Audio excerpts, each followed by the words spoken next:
തൃശ്ശൂരിലെ കാട്ടൂർ ഗ്രാമത്തിൽ ചെറുപ്പക്കാരൻ എലവത്തുങ്കൽ കുടുംബത്തിൽ ജനിച്ച റോസ എന്ന ഏഴുപ്രാസി അമ്മയ്ക്ക് ചെറുപ്പം തൊട്ട് ദൈവിക ദർശനങ്ങൾ കിട്ടുമായിരുന്നു.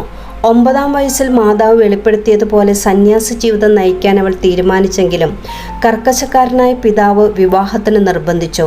റോസ പതിവ് പോലെ ജപമാലയും ഉപവാസവും തുടർന്നു. അങ്ങനെയിരിക്കെ അനുജത്തിയുടെ പെട്ടെന്നുണ്ടായ മരണം പിതാവിന് മാനസാന്തരമുണ്ടാകുകയും അദ്ദേഹം തന്നെ റോസയെ കൂനമാവ് കർമ്മല മഠത്തിൽ കൊണ്ടുചെന്നാക്കുകയും ചെയ്തു. എന്നാൽ പലവിധ രോഗങ്ങൾ മൂലം സന്യാസ ജീവിതത്തിന് കൊല്ലങ്ങൾ കാത്തിരിക്കേണ്ടി വന്നു.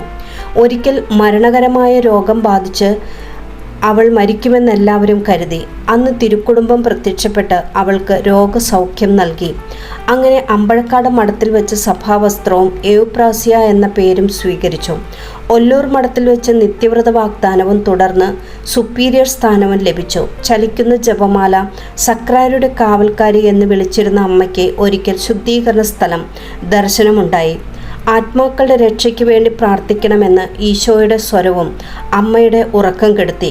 പിന്നീട് കുറച്ചു മാത്രം ഉറങ്ങി, ഒരു നേരം മാത്രം ഭക്ഷണം കഴിച്ചു, അതും രുചിയില്ലാതെ.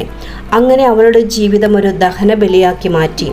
തന്നെ സഹായിച്ചിരുന്നവരോട് മരിച്ചാലും മറക്കില്ലാട്ടോ എന്ന് നന്ദി പറയുന്നത് അമ്മയുടെ ഒരു പതിവായിരുന്നു.